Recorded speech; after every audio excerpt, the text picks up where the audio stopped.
Hello friends, எல்லோருக்கும் வணக்கம். Sri Tamil audio books சேனலுக்கு உங்களை அன்புடன் வரவேற்கிறேன். நான் உங்கள் அகிலா. நாம் பணக்கார தந்தை ஏழை தந்தை அப்படிங்கிற புத்தகத்தில் இருந்து 88 பேஜ் நம்பர் வரைக்கும் வாசிச்சிருக்கேன்.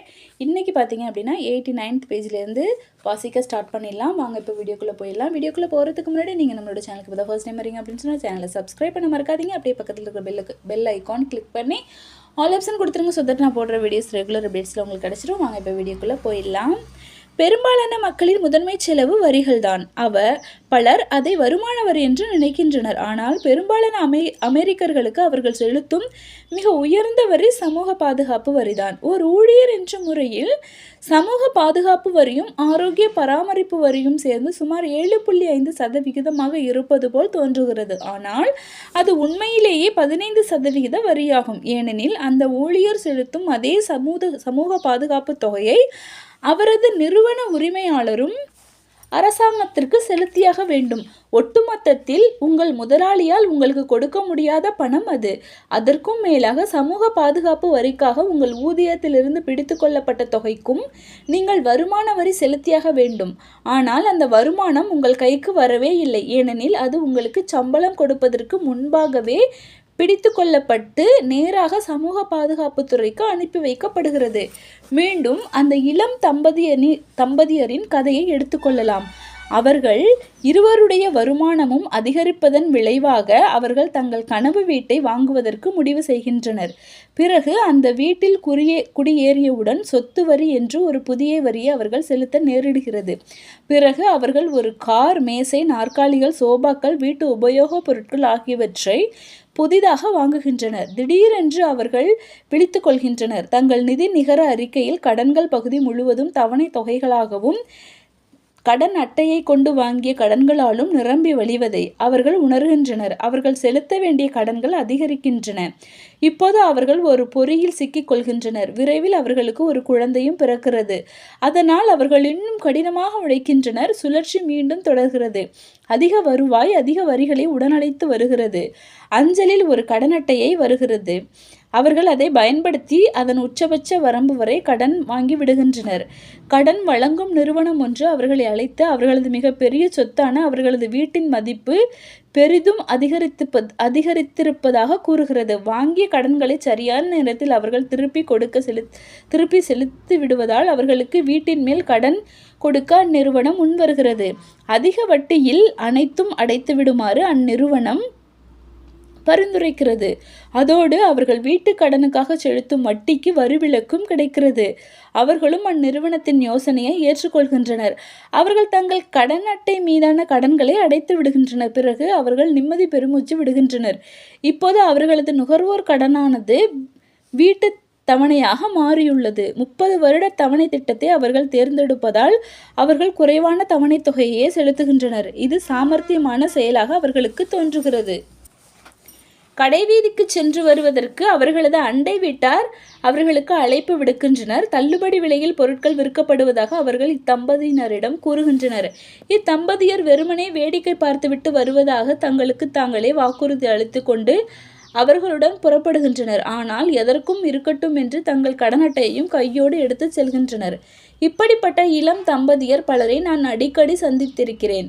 அவர்களது பெயர்கள் தான் மாறுகின்றனவே தவிர அவர்களது பொருளாதார சிக்கல் அதேதான். பிறகு அவர்கள் என் பயிலரங்கிற்கு வந்து நான் என்ன கூறவிருக்கிறேன் என்பதை கேட்க ஆர்வமாக இருக்கின்றனர். அதிக பணத்தை எவ்வாறு சம்பாதிப்பது என்று எங்களுக்கு கூற முடியுமா என்று அவர்கள் என்னிடம் கேட்கின்றனர். தங்களிடம் உள்ள பணத்தை தாங்கள் செலவிட தேர்ந்தெடுக்கும் விதம்தான் தங்களது உண்மையான பிரச்சனை என்பதை அவர்கள் புரிந்து கொள்வதில்லை. பொருளாதார கல்வியறிவு இல்லாததும் ஒரு சொத்துக்கும் ஒரு கடனுக்கும் இடையேயான வேறுபாட்டை புரிந்து கொள்ளாததும் தான் இதற்கு காரணம். அதிக பணம் ஒருவருடைய பண பிரச்சனைகளை தீர்ப்பது அரிதாகவே நடக்கிறது. புத்திசாலித்தனம்தான் பிரச்சனைகளை தீர்க்கிறது. கடனாளிகளாக உள்ள மக்களிடம் என் நண்பர் ஒருவர் அடிக்கடி கூறும் ஒரு விஷயம் இது. நீங்கள் ஒரு குழி பறித்து அதில் சிக்கி கொண்டிருப்பதை நீங்கள் கண்டால் குழிப்பறிப்பதை உடனடியாக நிறுத்துங்கள். நான் சிறுவனாக இருந்தபோது ஜப்பானியர்கள் 3 சக்திகள் குறித்து அறிந்திருந்ததாக என் தந்தை அடிக்கடி எங்களிடம் கூறினார். வாள், நகைகள் மற்றும் முகம் பார்க்கும் கண்ணாடியின் சக்திகள் தான் அவை. வாள் ஆயுதங்களின் சக்தியை குறிக்கிறது. அமெரிக்கா பல கோடி டாலர்கள் பணத்தை ஆயுதங்களில் செலவிட்டுள்ளது. இதன் காரணமாக அது உலகிலேயே பெரிய இராணுவ சக்தியாக விளங்குகிறது. நகைகள் பணத்தின் சக்தியை குறைக்கின்றன. பொன் விதியை நினைவில் கொள்ளுங்கள். எவனிடம் பொன் இருக்கிறதோ அவன்தான் விதிகளை நிர்ணயிக்கிறான் என்ற கூற்றில் ஓரளவு உண்மை இருக்கத்தான் செய்கிறது. முகம் பார்க்கும் கண்ணாடி சுய அறிவை குறிக்கிறது. ஜப்பானியர்களை பொறுத்தவரை இந்த 3 சக்திகளும் சுய அறிவையே அவர்கள் மிக பெரிய பொக்கிஷமாக கருதுகின்றனர். அடிக்கடி ஏழைகளும் நடுத்தர வர்க்கத்து மக்களும் பணத்தின் சக்தி தங்களை கட்டுப்படுத்த அனுமதித்து விடுகின்றனர்.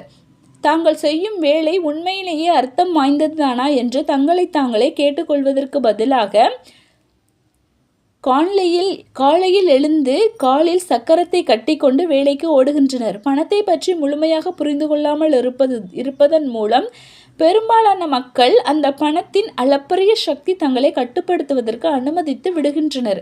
கண்ணாடியின் சக்தியை அவர்கள் பயன்படுத்தி இருந்தால் இது அர்த்தம் வாய்ந்ததுதானா என்று அவர்கள் தங்களிடம் கேட்டிருப்பார்கள். தங்களது உள்ளார்ந்த அறிவை, தங்களது உள்ளார்ந்த மேதமையை நம்புவதற்கு பதிலாக பெரும்பாலான மக்கள் கூட்டத்தை பின்தொடர்ந்து செல்வது அடிக்கடி நிகழ்கிறது. எல்லோரும் ஏதோ ஒன்றை செய்வதால் இவர்களும் அதை செய்கின்றனர். அவை குறித்து கேள்வி கேட்பதற்கு பதிலாக அவற்றை அப்படியே ஏற்றுக்கொள்கின்றனர். பரவலாக முதலீடு செய். உன் வீடு ஒரு சொத்து. உன் வீடுதான் உனது மிகப்பெரிய முதலீடு. அதிக கடனுக்கு ஆளானால் நீ செலுத்த வேண்டிய வரி குறையும். ஒரு பாதுகாப்பான வேலையை தேடிக்கொள். தவறுகள் செய்யாதே. தேவையில்லாமல் துணிகர முயற்சியில் ஈடுபடாதே போன்ற ஆலோசனைகளை அப்படியே ஏற்றுக்கொள்கின்றனர். பெரும்பாலான மக்களுக்கு மரணத்தை விட மேடையில் பேசுவது அதிக அச்சுறுத்தும் விஷயமாக இருப்பதாக கூறுகின்றனர். மேடையில் பேசுவது குறித்து பயமானது தனிமைப்படுத்தப்படுவது குறித்த பயம், தனித்து நிற்பது குறித்த பயம், விமர்சனம் குறித்த பயம், கேலி பேச்சு குறித்த பயம், ஒதுக்கி வைக்கப்படுவது குறித்த பயம் ஆகியவற்றால் ஏற்படுவதாக மனநல மருத்துவர்கள் தெரிவிக்கின்றனர். வித்தியாசமான நபராக இருப்பது குறித்த பயம்தான் தங்கள் பிரச்சனைகளை தீர்ப்பதற்கு புதிய வழி தேடுவதிலிருந்து பெரும்பாலான மக்களை தடுத்து நிறுத்துகிறது. அதனால்தான் கண்ணாடியின் சக்தியை ஜப்பானியர்கள் அதிகமாக மதித்ததாக எனது கற்றறிந்த தந்தை என்னிடம் கூறினார். ஏனெனில் கண்ணாடியில் பார்க்கும்போது மட்டுமே நாம் உண்மையை கண்டுகொள்கிறோம். மக்கள் பாதுகாப்பாக செயல்படுங்கள் என்று கூறுவதற்கு முக்கிய காரணம் பயம்தான். விளையாட்டு, உறவு, தொழில் அல்லது பணம் போன்ற எல்லாவற்றுக்கும் அது பொருந்தும். தனிமைப்படுத்தப்படுவது குறித்த பயம்தான் பொதுவாக ஏற்றுக்கொள்ளப்பட்ட அபிப்பிராயங்கள் அல்லது பிரபலமான போக்குகள் மீது கேள்வி கேட்பதற்கு பதிலாக அவற்றுடன் ஒத்துப்போவதற்கு மக்களை தூண்டுகிறது. மக்கள் பொதுவாக ஒப்புக்கொள்ளும் விஷயங்களில் சில இவை: என் வீடு ஒரு பெரும் சொத்து. ஒரு பெரிய தொகையை கடன் வாங்கி மற்ற அனைத்து கடன்களையும் அடைக்க வேண்டும். கடினமாக உழைக்க வேண்டும். இது ஒரு ஊதிய உயர்வு. என்றேனும் ஒரு நாள் நான் இந்நிறுவனத்தின் தலைவராக ஆவேன். பணத்தை சேமிக்க வேண்டும். எனக்கு ஒரு ஊதிய உயர்வு கிடைக்கும் போது ஒரு பெரிய வீட்டை நான் வாங்குவேன். பரஸ்பர நிதிகள் பாதுகாப்பானவை. சமூகத்தில் அந்தஸ்தை தக்க வைத்துக் கொள்வதற்காக மற்றவர்களுடன் ஒப்பிட்டு பார்ப்பதுதான் பல பொருளாதார பிரச்சனைகளை உருவாக்குகிறது. மைக்கும் நானும் 16 வயதை அடைந்த போது பள்ளியில் எங்களுக்கு பிரச்சனைகள் எழத் துவங்கின. நாங்கள் மோசமான சிறுவர்களாக இருக்கவில்லை. நாங்கள் வெறுமனே கூட்டத்தில் இருந்து விலக துவங்கினோம்.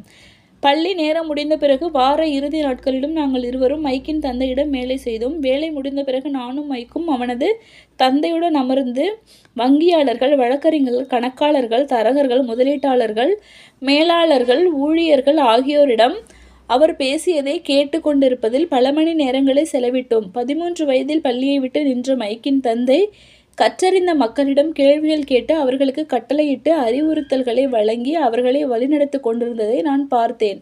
அவர் கூப்பிட்ட போதெல்லாம் அவர்கள் ஓடி வந்தனர். அவர்கள் ஒப்புதல் வழங்க மறுத்த போதெல்லாம் அவர்கள் கெஞ்சினர். கூட்டத்திலிருந்து தனித்து நின்ற ஒரு மனிதர். அவர் சொந்தமாக சிந்தித்தவர். அவர் எல்லோரும் இவ்வாறு தான் செய்கின்றனர், எனவே நாமும் அவ்வாறே செய்ய வேண்டும் என்ற வார்த்தைகளை வெறுத்தவர் அவர். முடியாது என்ற வார்த்தையையும் அவர் அடியோடு வெறுத்தார். அவர் ஏதேனும் ஒன்றை செய்ய வேண்டும் என்று நீங்கள் விரும்பினால் இதை உங்களால் செய்ய முடியும் என்று எனக்கு தோன்றவில்லை என்று அவரிடம் கூறினாலே போதும். நானும் மைக்கும் பள்ளியிலும் கல்லூரியிலும் கற்றதை விட மிக அதிகமாக என் பணக்கார தந்தையுடன் அவரது சந்திப்புகளில் வெறுமனே அமர்ந்ததன் வாயிலாக கற்றுக்கொண்டோம். மைக்கின் தந்தைக்கு கல்வியறிவு அவ்வளவாக இருக்கவில்லை. ஆனால் அவர் பொருளாதார கல்வியறிவை பெற்றிருந்ததால் அவர் வெற்றிகரமாக விளங்கினார். ஒரு புத்திசாலி நபர் தன்னை விட அதிக புத்திசாலித்தனம் வாய்ந்த நபர்களை பணியில் அமர்த்துவார் என்று அவர் எங்களிடம் அடிக்கடி கூறினார். எனவே புத்திசாலி நபர்களுடன் அமர்ந்து அவர்கள் கூறுவதை கேட்பதிலும் அவர்களிடமிருந்து கற்றுக்கொள்வதிலும் நானும் மைக்கும் செலவிட்ட நேரங்கள் எங்களுக்கு மிகவும் பயனளித்தன. ஆனால் இதன் காரணமாக எங்களது ஆசிரியர்கள் போதித்த சராசரியான சம்பிரதாயமான விஷயங்களுடன் எங்களால் ஒத்துப்போக முடியவில்லை. இது எங்களுக்கு பிரச்சனைகளை ஏற்படுத்தியது. நீங்கள் நல்ல மதிப்பெண்களை பெறவில்லை என்றால் வாழ்வில் உங்களால் சிறப்பாக செயல்பட முடியாது என்று எங்கள் ஆசிரியர் கூறிய போதெல்லாம் மைக்கும் நானும் எங்கள் புருவங்களை உயர்த்தினோம். கொடுக்கப்பட்ட செயல்முறைகளை பின்பற்றுமாறும் விதிகளிலிருந்து மாறாமல் இருக்கும்படியும் எங்களிடம் கூறப்பட்ட போது பள்ளிகள் படைப்புத் திறனை எவ்வாறு ஊக்குவிக்க தவறுகின்றன என்பதை எங்களால் காண முடிந்தது. முதலாளிகளுக்கு பதிலாக நல்ல தொழிலாளிகளை உருவாக்குவதற்காகத்தான் பள்ளிகள் வடிவமைக்கப்பட்டு இருந்தன என்று எங்கள் பணக்கார தந்தை ஏன் கூறினார் என்பதை நாங்கள் புரிந்து கொள்ள துவங்கினோம்.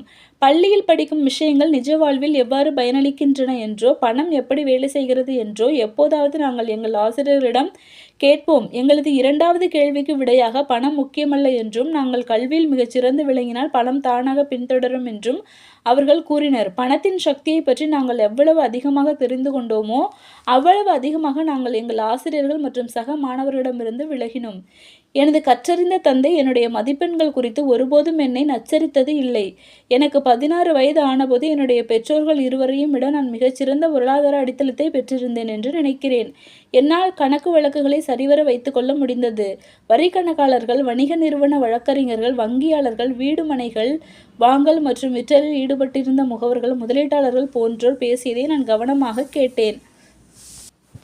ஆனால் என்னுடைய தந்தையோ மற்ற ஆசிரியர்களிடம் மட்டுமே பேசிக் கொண்டிருந்தார். எங்கள் வீடுதான் தனது மாபெரும் சொத்து என்று என் தந்தை என்னிடம் ஒரு நாள் கூறினார். வீடு ஒரு நல்ல முதலீடு அல்ல என்று ஏன் நான் நினைத்தேன் என்பதை நான் அவருக்கு எடுத்துரைக்க முயற்சித்த போது ஒரு காரசாரமான விவாதம் ஏற்பட்டது. ஓகே ஃப்ரெண்ட்ஸ், இன்ன வரைக்கும் 96வது பக்க எண் வரைக்கும் நம்ம படிச்சிருக்கோம். மீதி இருக்கிற பக்கங்கள் எல்லாமே அடுத்தடுத்து வர வீடியோக்களில் பார்க்கலாம். வீடியோ உங்களுக்கு பிடிச்சிருந்துச்சு அப்படின்னா வீடியோவை லைக் பண்ணிவிட்டு ஷேர் பண்ணுங்கள். ஓகே ஃப்ரெண்ட்ஸ், பாய்.